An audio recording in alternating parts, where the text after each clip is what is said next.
Welcome back, everybody. Welcome to part 2. Hopefully you've watched part 1 of the Windsor Hill tunnels. I thought I'd split them up, to be honest with you.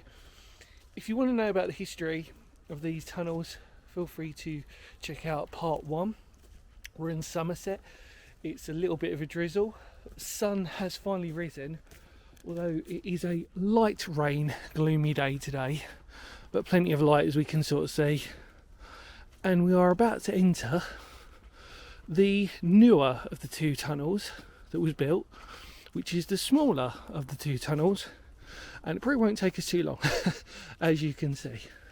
But this is part of a trail that you, the general public, can walk.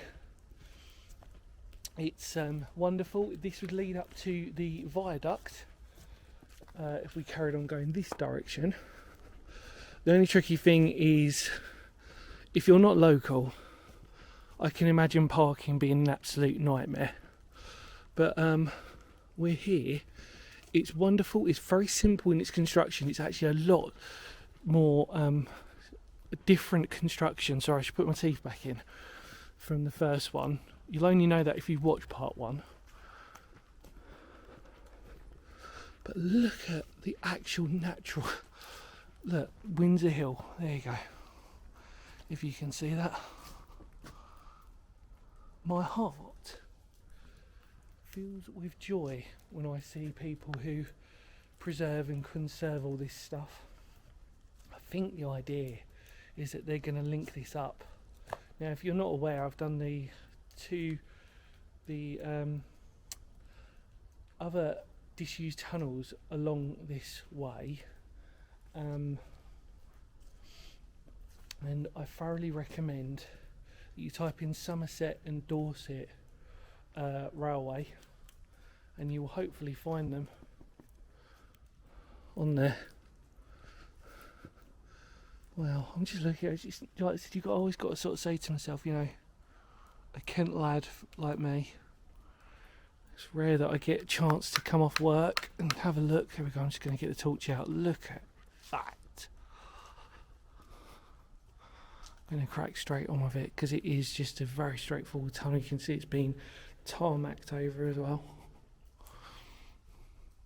Definitely not the longest you're ever going to see, but when you put it in context, very, very beautiful.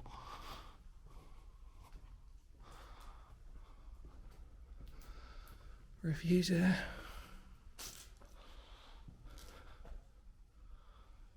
I've not seen a soul.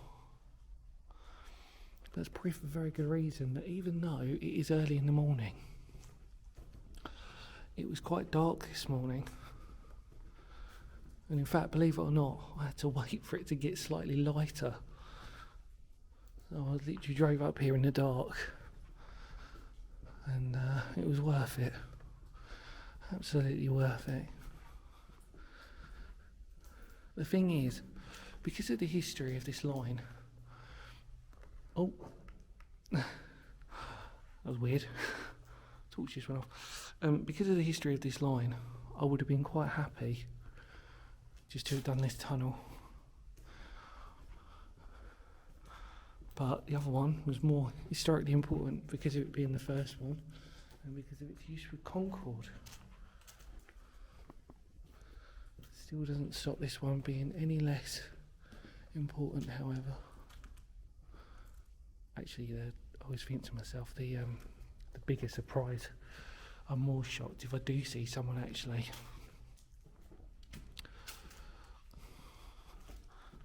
probably going to question me and go, who the hell is this idiot with this massive torch? See, look, if I turn it off,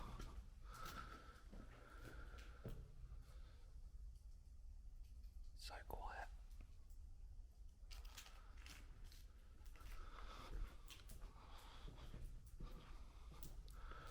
Pass a refuge there, another one. We're going to walk back anyway, so... Could have put these two videos together, but I thought, actually no, they need to be on their own individual merit.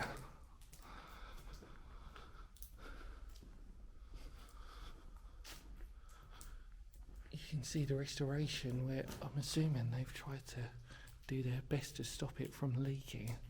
There are a few leaks, but then it is a very miserable day today, but yet warm. Look everybody, let's be realistic. I'm from England, we like talking about the weather. I know I do that a lot in my videos. There we go.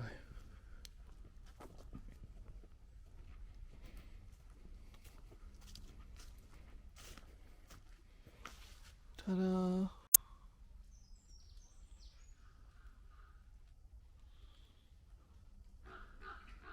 Oh.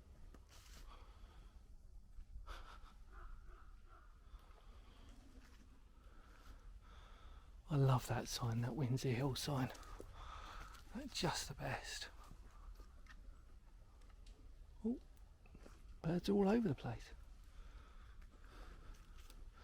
So let's go up to, I'm not going to go up right up to it, but it's amazing to think that the other tunnel, let me turn this, the other tunnel, the original tunnel, is literally around this corner. They've chopped all the logs off, and because it's longer, it's come out further.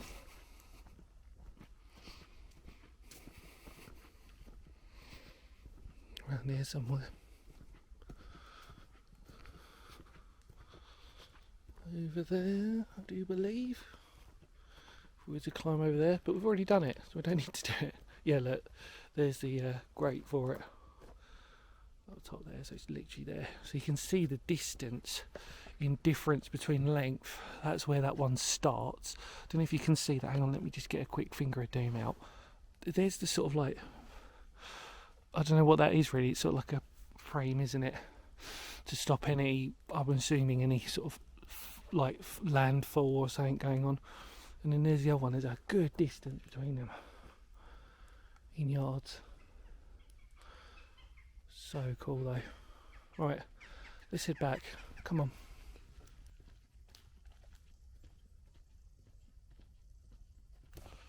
Welcome back. Just thought I'd take a bit of a time out for myself. Interestingly enough, part 3, I've got to come back again to do Hamwood Viaduct.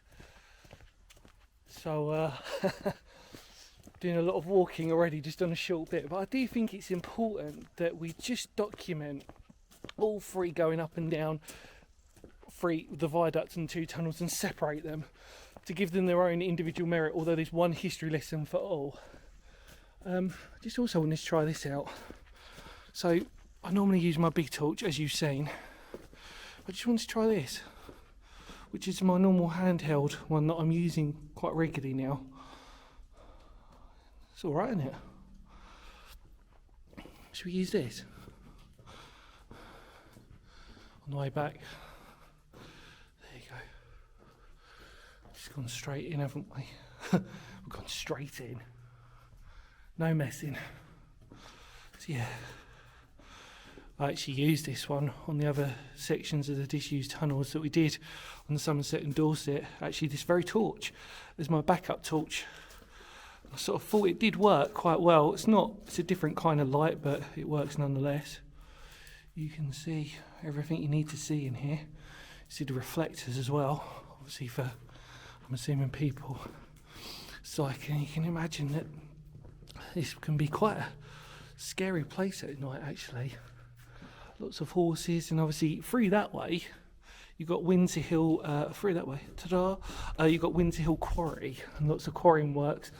There's lots of other little things in there, but today I'm not going to really bother with any of that. My obsession and my love is always tunnels and stuff like that, so the fact I'm doing this today, hopefully it's just, I know I talk about torches quite a lot, but you've got to understand, I'm on my own. This isn't me moaning. I'm on my own, so it's difficult because I've got a camera in one hand and I've got to hold the torch in the other, and it's got to be really unnecessarily powerful because it needs to sort of illuminate as best as possible.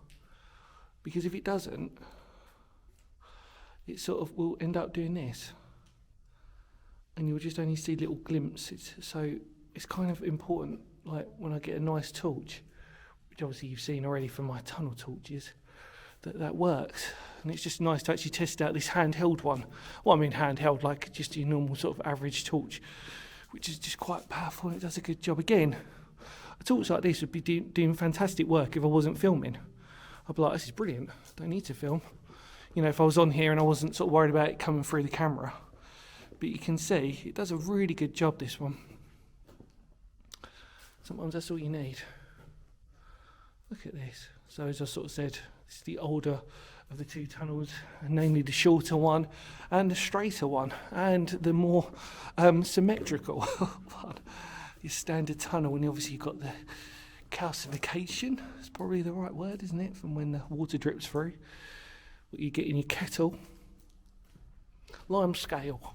Seal it, bang! Was it? I'm Barry Scott. Oh, there we go. Right. In a strange twist, part 3, I will be going to Hamwood Viaduct, back through there again, but I just thought we'd put it all in sequence. So there you go, the second of the Windsor Hill tunnels. I really hope you enjoyed that. Thank you so much for coming along with me. Feel free to spread the word of the channel. I won't keep you because we need to do part 3, so stay along with me on that one. Much love to all of you out there, because history matters, and it just does, doesn't it? You know the drill by now. Ka-ka-ka-pow. Right, back I go.